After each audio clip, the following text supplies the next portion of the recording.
तो power BI में जब हम रिपोर्ट क्रिएट करते हैं तो रिपोर्ट क्रिएट करते समय एक छोटी सी प्रॉब्लम हो जाती है कभी कभी कि जैसा कैलकुलेशन हमें चाहिए वो कैलकुलेशन होता नहीं है, जिस कारण से हमें क्या करना होता है कि यह डेटा के अंदर चेंजिंग करना पड़ता है। ठीक है, तो हम क्या कर रहे हैं कि कैसे हम खुद की कैलकुलेटेड फील्ड क्रिएट कर सके, फीचर्स क्रिएट कर सके जो कि मेरे रिक्वायरमेंट के अकॉर्डिंग हो। हालांकि हमने कैलकुलेशन के बारे में इससे पहले क्लासेस में भी कुछ चीजों को कभी कभी हमने यूज किया, लेकिन इसको सिस्टमैटिक ढंग से नहीं पता तो क्या होता है। चलिए इसके बारे में जानते हैं।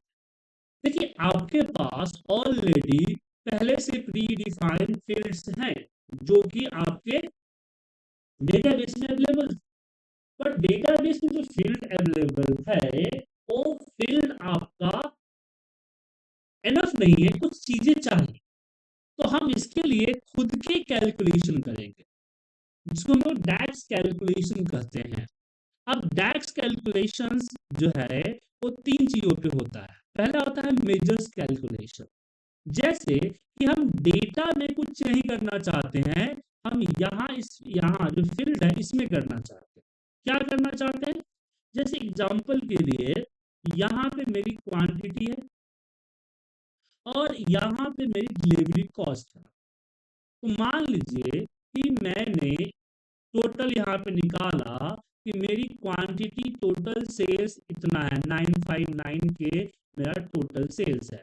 फिर हमने यहाँ पे कार्ड लिया और इस कार्ड के अंदर हमने डाला कि टोटल मेरी जो डिलीवरी कॉस्ट है ये कितना है, तो यह हमारा 5.27 मिलियन। उसके बाद हमने मान लीजिए यहाँ पे रेट निकाला। क्या निकाला? रेट। और रेट में हमने अपना जो रेट है, जो हमारी एमआरपी है दैट इज रेट, उसको डाल। और इसका मैंने क्या निकाला? एवरेज निकाला। क्या निकाला? एवरेज। 301 रुपया। तो कहने का मतलब है कि 995 रुपया जो है प्रोडक्ट को शिप करने में मुझे 5.27 मिलियन लगा है, जिसकी एक प्रोडक्ट की एवरेज कॉस्ट 301 रुपीज है। तो मुझे यहाँ पे एक प्रोडक्ट का डिलीवरी कॉस्ट निकालना है, क्योंकि जो डिलीवरी कॉस्ट है वो 595 क्वांटिटी का है, न कि एक क्वांटिटी का है। मतलब कि मैं यहाँ पे ये दिखाना चाहता हूँ कि 301 रुपए को सामान भेजने में हमें कितना रुपए का खर्च पड़ता है। अब ये चीजें यहाँ पे अवेलेबल नहीं है। अगर मान लीजिए कि डिलीवरी कॉस्ट को यहाँ कैलकुलेट भी करे तो ये इंडिविजुअली एक एक प्रोडक्ट एक ही बिल का होगा। मुझे यहाँ पे ओवरऑल चाहिए। क्या चाहिए? ओवरऑल चाहिए। तो कैसे निकाले?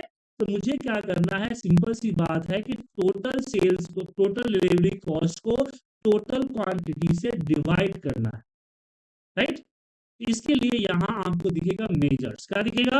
मेजर्स। मेजर्स पे जाएंगे और यहाँ डिवाइड करेंगे। यहाँ पे मैंने लिख दिया कि डिलीवरी कॉस्ट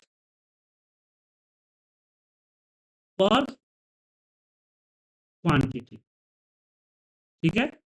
अब यहाँ पे हमने क्या कर दिया, लगाया फॉर्मूला कि सम ऑफ डिलीवरी कॉस्ट, क्योंकि हम यहाँ पे डायरेक्ट डिलीवरी कॉस्ट नहीं देते। डिलीवरी कॉस्ट पूरा कॉलम थोड़ी देंगे, हमें कॉलम को कॉलम से डिवाइड थोड़ी करना है, हमें कॉलम की टोटल को दूसरे कॉलम की टोटल से डिवाइड करना। तो हमने लिखा sum of delivery cost divide by again sum of quantity, sum of quantity. Enter press कीजिए, आप यहां पे देखेंगे कि टोटल आ गया।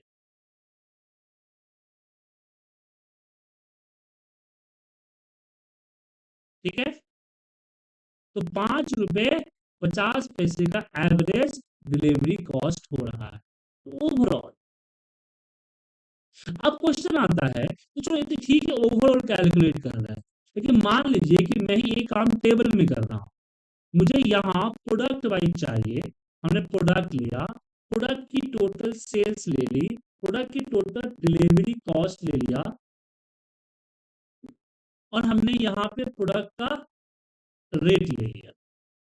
रेट को मैंने सॉरी प्रोडक्ट का यहाँ से रेट ले लिया और रेट को मैंने यहाँ पे सम ऑफ की जगह पे एवरेज कर दिया। अब मुझे इसके बगल में मुझे डिलीवरी कॉस्ट चाहिए, हर प्रोडक्ट का अलग अलग चाहिए, क्योंकि 5 रुपीज 50 पैसा जो है, ₹5.50 का जो आया है ये ओवरऑल आया है ना। मुझे one one product by product different different चाहिए। जैसे हम लोग एक्सेल में सम इफ का फॉर्मूला लगाते हैं ना, सम इफ का एक्सेल में हम लोग सम इफ का फॉर्मूला लगाते हैं। सेम उसी तरह से मुझे यहाँ पे फॉर्मूले लगाने हैं, ठीक है। तो यहाँ जरूरी नहीं है, क्योंकि जैसे आपने मेजर्स कैलकुलेट किया उसको मैं टेबल में रखूंगा तो यहाँ ऑटोमेटिकली क्या हो जाएगा, ये इस फील्ड के अकॉर्डिंग फिल्टर होके दिखाएगा। देखिए दिख रहा है। तो अगर हम मेजर्स कैलकुलेट करते हैं तो हमें टेबल्स में जो या फिर चार्ट में जो हम इसका टोटल लेते हैं तो जरूरी नहीं है कि हमें अलग अलग के लिए अलग अलग लगाना पड़े, एक कंबाइंड फॉर्मेट लग जाए, ठीक है। कोई कंफ्यूजन?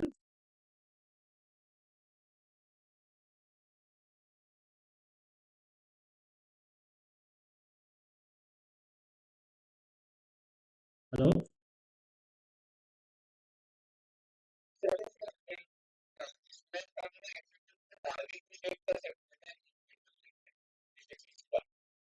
नहीं समझ नहीं, टारगेट से मैंने क्या बोलना चाहा।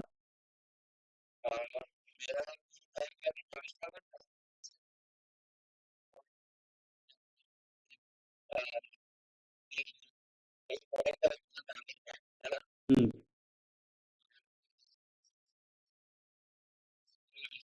हाँ हाँ हाँ, कर सकते हैं, इफ कंडीशन है, बहुत सारी चीजें हैं। और मैंने कंडीशनल फॉर्मेटिंग तो बताया ही था आपको ना।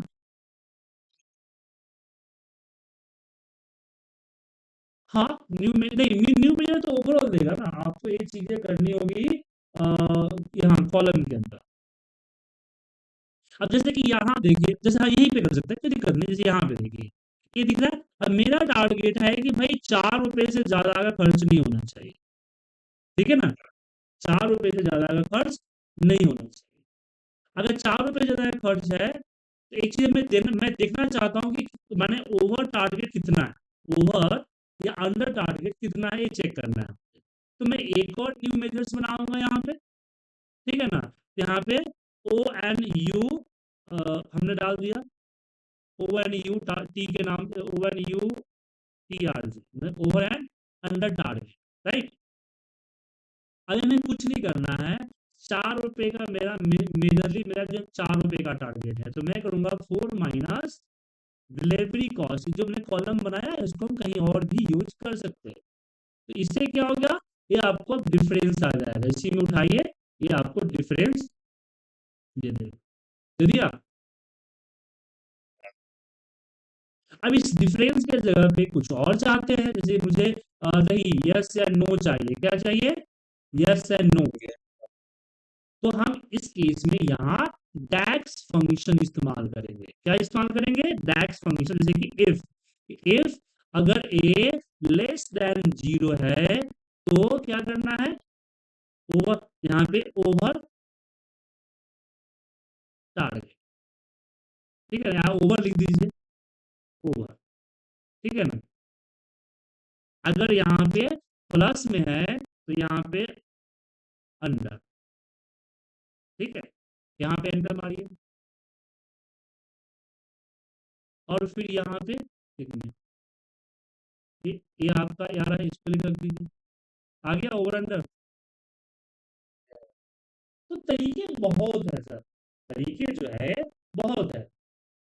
अब वो डिपेंड करता है कि हम उसके लिए क्या चूज करते हैं। बोलिए क्या बोल रहे हैं।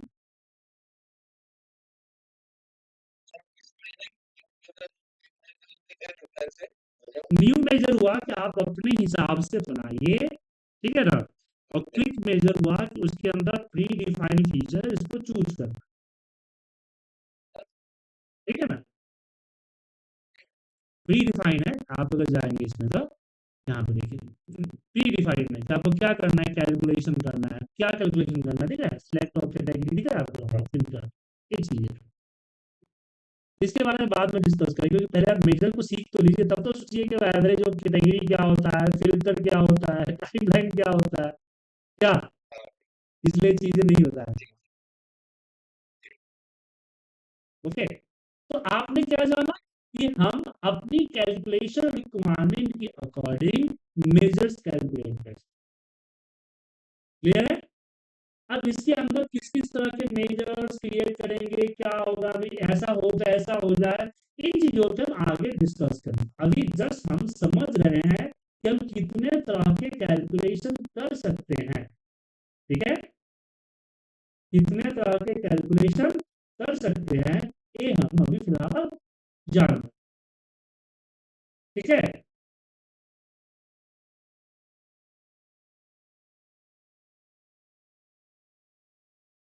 अब यहाँ पे ये हो गया, अब यहाँ पे आगे समझ चलते हैं, अगला टॉपिक है उससे बात करते हैं कि अगर मुझे इंडिविजुअल कैलकुलेशन करना हो, इंडिविजुअल कैलकुलेशन करना, जैसे एग्जांपल के लिए ये मेरा टारगेट है, राइट, तो मैं अगर मुझे टोटल टारगेट या टोटल क्वांटिटी का माइनस करना हो तो कर ले, मेजर्स में कर लेंगे।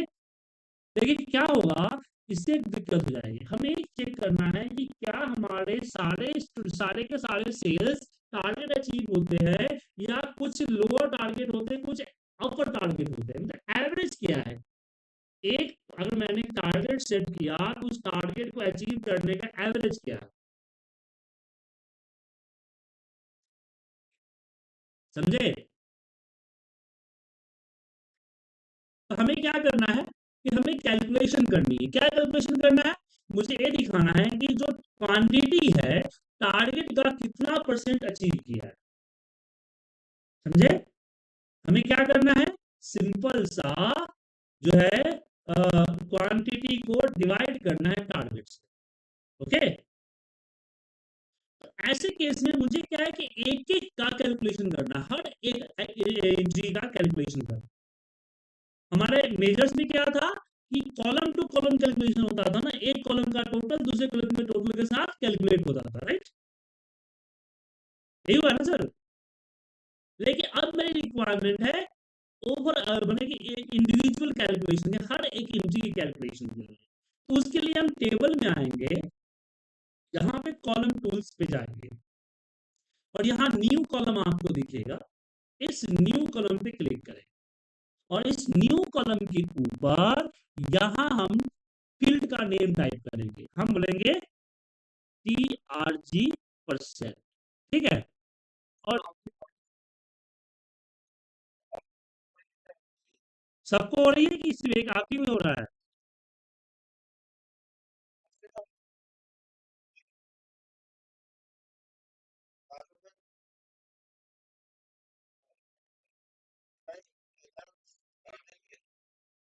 तो मतलब आपके एंड से प्रॉब्लम है सर, मेरे एंड से प्रॉब्लम होता तो सबको होता। तो यहाँ पे हम क्वांटिटी लेते हैं, डिवाइड बाय हम करते हैं टारगेट। हमने क्या किया, अब यहाँ पे मैंने फॉर्मूला नहीं लगाया सम का, नहीं, ऐसे फॉर्मूला नहीं लगाना है जिसका रिजल्ट वो एक बड़ा सा एक मतलब एक कॉलम को लेके जो रिजल्ट सम हो गया, मैक्स, एवरेज, जैसे चीजें हैं, वो क्या करते हैं, एक कॉलम्स को लेते हैं और उसका टोटल सिंगल लेते हैं ना। तो ऐसे फॉर्मूला यहाँ नहीं लगता है जो कि एक सिंगल रिजल्ट देता है, मतलब मल्टीपल इनपुट लेके सिंगल रिजल्ट देता है, ऐसे फॉर्मूला नहीं लगाते हैं। यहाँ पे ऐसे फंक्शन लगाते हैं जो सिंगल इनपुट और सिंगल आउटपुट देते हैं। तो हमने सिंपल क्या किया, हमने बोला डेटा क्वांटिटी को डिवाइड करो टारगेट से, एंटर प्रेस करते ही यहाँ देखिए सबके इंडिविजुअल कैलकुलेशन आ गए। अब इसको परसेंटेज के फॉर्मेट में मैंने रख दिया, किसके पर रख दिया, परसेंटेज के फॉर्मेट में रख दिया। अब मुझे इसको यहाँ पे दिखाना है कि भाई यहाँ पे दिखाना है कि एवरेज कितना है हमारा टारगेट परसेंटेज का। मैं अगर मैं कोई टारगेट सेट कर रहा हूँ तो लोग कितने एवरेज उस टारगेट को अचीव कर रहे हैं, तो हमने यहाँ पे अपना टारगेट परसेंटेज को लिया और इसके अंदर डाल दिया। टोटल आया, इसमें मैंने कर दिया यहाँ पे एवरेज, तो पता चला कि एवरेज 139% का सेल हो रहा है, ठीक है ना, टारगेट अचीव हो रहा है। अब मुझे इसी में शो करना है कि भैया मैक्सिमम कितना परसेंट पे जा रहा है। तो यहाँ पे हमने डाला कि यहाँ पे टारगेट परसेंटेज डाला और यहाँ इसको कर दिया मिनिमम मैक्सिमम, तो पता चला कि मैक्सिमम जो है 1000% का हो रहा है।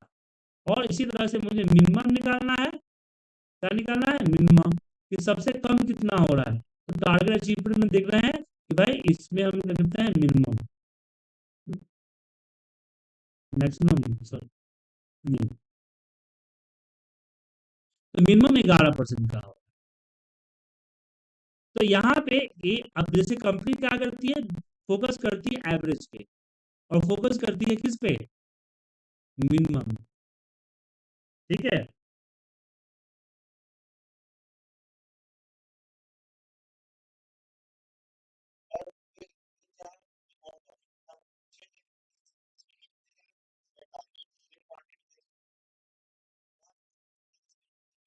जी जी, जैसे मान लीजिए ना कि आपके कंपनी ने सेल्स का, जरूरी नहीं कि सेल्स का ही हो सकता है सर्विस का हो, या हो सकता है आप लोगों का इंटरनल कोई कुछ मिला हो, उसी की बात कर ले। तो अब जैसे हम यहाँ पे ये देख ले कि मेरा टारगेट अचीव है, मैंने यहाँ पे सेल्स पे देखा कि मेरा सेल्स का टारगेट अचीव है, राइट। तो अचीव से कुछ तो नहीं होगी, हो सकता है कि मेरे मेरे पास मान लीजिए 100 सेल्स ऑफिसर्स है, 100 में से 15 ने काफी ज्यादा हाई परफॉर्मेंस कर दिया होगा, समझे।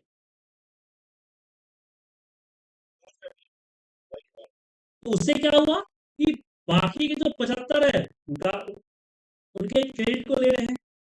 तो हम खुश नहीं होना है, तो हमने यहाँ पे देखा कि भाई मैक्सिमम जा रहा है 1000% है, मतलब कि बंदे को हमने 100 का टारगेट दिया तो 1000 किया है। और यहाँ पे मिनिमम देखिए 11 है, तो कंपनी फोकस करती है मिनिमम पे कि कौन सा बंदा है जो कि मिनिमम इतना सेल किया है, 11% का सेल किया है, ठीक है ना। उसके बाद और भी करती है यहाँ पे एनालिसिस, जैसे कि मुझे देखना है कि तो ठीक है 11% आता है, ये बताते हैं कि मुझे परसेंटेज निकालना है कि अबव 50% वाले की वाले माने कि कितना, क्या है उसका एवरेज है, समझे। बिलो 50% लेके चलते हैं, काउंट यहाँ पे काउंट निकालते हैं कि मैंने यहाँ पे अपना यार्जी लिया, इसमें मैंने काउंट निकाला, यहाँ पे काउंट करते हैं। तो टोटल 17,000 के का सेल्स था हमारा, राइट। अब मुझे उस पे इसमें दिखाना है कि बिलो 50% वाले कितने हैं, बिलो 50% वाले कितने हैं। तो ऐसे कैसे करेंगे, इसकी काउंट कैसे निकालेंगे। तो यहाँ पे हमने क्या किया, यहाँ से टीआरजी को लिया और यहाँ पे मैंने इसकी काउंट ले ली, क्या ले ली, काउंट ले ली। अब इस टीआरजी को उठा के मैंने फिल्टर में रख दिया, कहाँ रख दिया, फिल्टर में, ठीक है ना। फिल्टर में हम लिखे इज लेस देन 0.05 सॉरी 0.50 कर दिया, क्योंकि परसेंट इस तरह से जाएगी, ठीक है सर। अप्लाई फिल्टर किया तो यहाँ पे दिख रहा है कि 3471 है जो कि बिलो 5% है, यही मुझे देखना है, यही मुझे देखना है कि 17,000 17.6 के मतलब कि 17,000 की सेल हुआ है, 17,000 की जो हमारी बिलिंग सेल हुई है उसमें से सिर्फ 3431 ही हैं जो कि बिलो 50% वाले हैं, बाकी सारे के सारे कौन है, अब 50% वाले हैं। तो अगर 11% अगर मिनिमम सेल आ रहा है, जिससे डरने की जरूरत नहीं, क्योंकि हमारा मार्जिन ज्यादा है, जो हमारा बेंच मार्क है। अगर हमने बोला कि भाई आपको टारगेट दिया गया है इतना ये करने का, तो आप अगर 100% नहीं भी करते हैं तो बेंच मार्क है कि आपको 70% करना है, ठीक है। बेंच मार्क है कि 70% करना है। तो बेंच मार्क से नीचे कौन से है, तो मान लीजिए हमने 70% यहाँ पे कर दिया और यहाँ पे अप्लाई करता हूँ, तो पता चल रहा है कि हमारा बेंच मार्क से जो नीचे जो है ना मेरा 1/3 है, कितना है, 1/3 है, 1/3 से भी कम है। वो जो 1/3 है, राइट? ठीक है सर। इसका मतलब है कि मेरे 25% ही ऐसे एम्प्लॉय है जिनकी परफॉर्मेंस लो है, और 25% ऐसे एम्प्लॉय है जिसकी परफॉर्मेंस अबव 70% है, मतलब कि गुड है समझे सर? अब ये सारी इंफॉर्मेशन एनालिसिस कैसे कर पाया? मैंने एक कॉलम कैलकुलेट किया। क्या किया? एक कॉलम कैलकुलेट किया। अगर एक कॉलम कैलकुलेट नहीं कर पाता तो क्या हमें एक कैलकुलेशन ये अंदाजा लगा पाता कि मेरी ओवरऑल टारगेट अचीवमेंट का चांस कितना है? तो 170% है। मैक्सिमम बंदे ने सेल किया है 1000% से अपना टारगेट अचीव किया है ओवर, और मिनिमम 11% किया है। अब यहाँ मिनिमम 11% से दिमाग में थोड़ा प्रॉब्लम है, तो मैंने यहाँ बता दिया कि भाई टोटल सेल 17.66 के है, जिसमें से बिलो बिलो हमारा बेंचमार्क की 5761 मतलब कि 1/3% है। अब इसकी भी हम कैलकुलेशन कर लेंगे, परसेंटेज यहाँ दिखा देंगे कि कितना परसेंट अंडर बेंचमार्क है। तो दैट इज गुड। अब यहाँ पे जो होता 10-12 हजार होता तो प्रॉब्लम था कि भाई हमारा जो सेल है वो है। अब इसी में एक चीज और भी कर सकते हैं, मैं अपने सेल्स ऑफिसर के हिसाब से निकालना चाहता हूँ बेंचमार्क। क्या ये तो ओवरऑल हो गया ना? मैं सेल्स पर्सन के हिसाब से रखना चाहता हूँ, तो यहाँ पे मैंने अपना ईएमपी होगा इसमें, ईएमपी को डालो। ईएमपी के अंदर मैंने टोटल क्वांटिटी डालो, इसके अंदर मैं टोटल टारगेट डालो, और यहाँ पे टारगेट अचीवमेंट परसेंटेज डालो, और इसको परसेंट कर देता हूँ, एवरेज कर देता हूँ। तो यहाँ पे देखिए वही 138% है। यहाँ दिख रहा है एक 1000% यहाँ पे इसने किया है, एसएस नहीं किया है, दिख रहा है सर?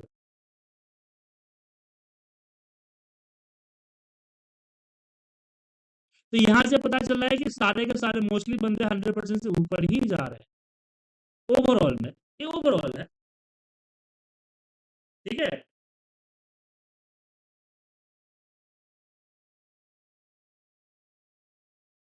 तो कॉलम कैलकुलेशन भी इंपॉर्टेंट। ये सारी चीजें मैं क्यों बताया? ताकि आप समझ सके कि कॉलम कैलकुलेशन भी यहाँ पे काफी ज्यादा यूजफुल। अब जैसे मान लीजिए कि यहाँ जो मैंने फिल्टर वगैरह लगाया, मैं यहीं पे कंडीशन लगा सकता हूँ इफ का, तो यहाँ भी इफ का कंडीशन हम लगा सकते हैं। ऐसे बहुत सारे जो दिख रहे हैं सारे के सारे डैक्स फंक्शन कहलाते हैं। क्या कहलाते हैं? डैक्स फंक्शन। अब बोले ये कितने तरह के डैक्स फंक्शन है, तो मैं क्लास के बाद आपको भेज दूंगा लिंक, एक पीडीएफ भेज दूंगा जिसमें डैक्स के सारे लिस्ट है। अभी भेज ही देता हूँ, बाद में क्यों भेजूं, बाद में भूल गया तो। जी,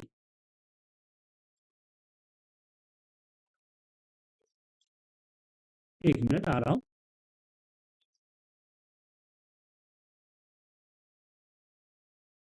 तो मैंने आपको डैक्स फंक्शन के लिस्ट का पीडीएफ भेज दिया है, टाइम मिले तो पढ़ लीजिएगा। अब यहाँ क्या पूछ रहा है आपको बताइए?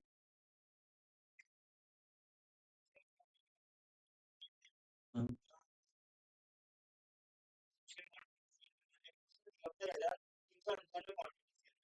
ठीक है।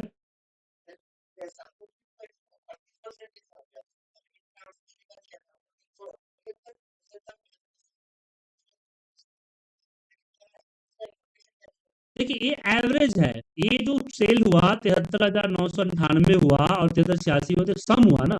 मान लीजिए इस, हम यहाँ पे देखिए बताता हूँ, अब मैं इसी चीज को समझाता हूँ। अजीत का फिल्टर या अजीत का फिल्टर लेता हूँ, ठीक है ना?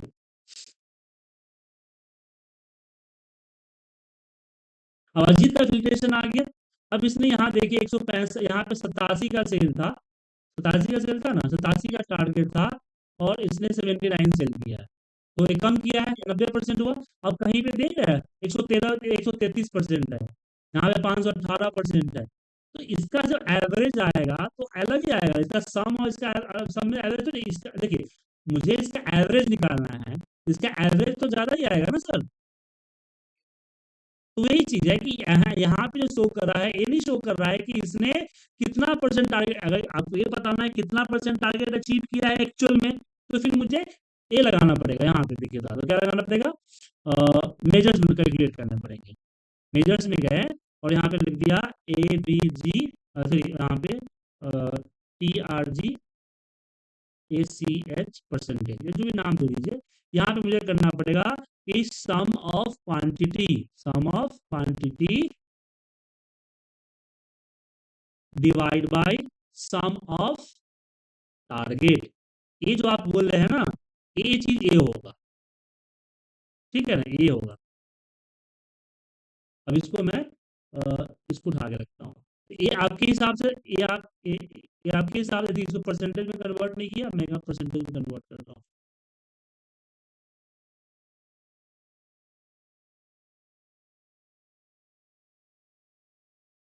ये देखिए, टारगेट आप 73,806 का और 73,398 सेल किया, तो इसकी एक्चुअल जो है 99% ही उसने अपनी टारगेट अचीव किया है। लेकिन एवरेज टारगेट अचीवमेंट जो है पर बिल, वो 138% है। मतलब कि इसने क्या किया है, कुछ कुछ अमाउंट, कुछ कुछ इस बिल में ओवर टारगेटिंग कर दिया है काफी ज्यादा, जिस कारण से इसका एवरेज बढ़ गया है।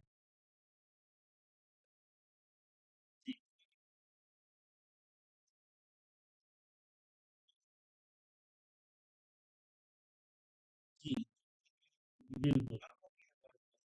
ठीक है, ये तो हम मेजर से देखिए, ये चीजें जो है तो मेजर से कैलकुलेट कर लेंगे ना, लेकिन ये चीजें मेजर से कैलकुलेट नहीं ना होगी। और हमें जब इसकी परफॉर्मेंस देखनी होगी तो दोनों देखना पड़ेगा ना। हो सकता है इसको कुछ ऐसे क्लाइंट मिल गए हो जो इसके इससे रिलेट ना करते हो, इसको कुछ ऐसे काम दे दिए हो। आप होते हैं ना कि तो आप अगर किसी और डिपार्टमेंट में काम करेंगे, तो वह काम आपको इसके बारे में कम नॉलेज है, तो आपकी परफॉर्मेंस तो जाएगी ना लो। हम्म, क्या सर? तो आपकी परफॉर्मेंस लो जाएगी। तो आप अगर अगर आपकी कंपनी आपकी टोटल वर्क के अकॉर्डिंग आपका परफॉर्मेंस देखेगी, तो गलत होगा ना। क्या?